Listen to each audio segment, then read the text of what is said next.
Late last week, I met with a newer investor that had recently bought a duplex. And he thought he was going to make money on this duplex until I started going through the numbers. And it's so easy for new investors to miscalculate their numbers. He bought this duplex for $120,000 and he thinks he's going to put $45,000 into it.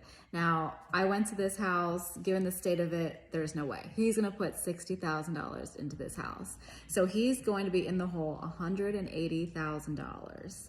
Now, the thing about this too is that he said, oh, I can rent each unit, which he did as a 1-bedroom, 1-bath, for $850 a month. Well, he didn't take into account the fact that he still has to pay insurance, taxes, and when it's a duplex, a lot of times the water isn't separated between the 2 units. So you are going to pay very likely the entire water bill for the unit, unless you try to calculate, well, you use this much water and I use this much water and I think it's going to be this amount. But a lot of times for 1 to 4 units, it's the landlord that's going to pay the water. So let's look at the numbers. $850 he's collecting in rent. He's going to live in the other unit, so we can't count that. But his principal and interest will likely be around $800, given around 3.5% interest rate for that mortgage. If you take into account maybe the taxes are $2,000 a year, that's $166 a month. You've also got insurance.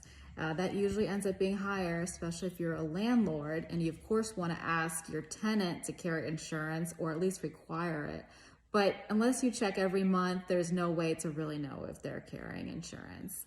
So that would be another $66 a month if his insurance was $800 a year. And then with that water bill, that could be $1,000 a year. So another $83 for that unit.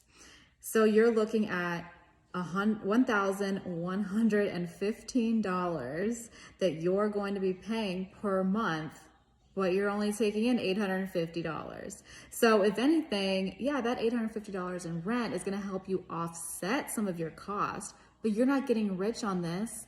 And even if you did rent out both units, as he eventually wanted to do, you're not left with enough, considering you're gonna have turnover, you're gonna have cleaning fees, maintenance. It always adds up. So when you're looking at your numbers, it's not just about what your mortgage is and what your rent that you're going to be receiving. It's also about all these other factors. Remember, you've got insurance, you've got turnover, you've got cleanup. It costs a lot of money to turn around an apartment, especially if a tenant leaves. You're gonna probably end up replacing things no matter how you do it.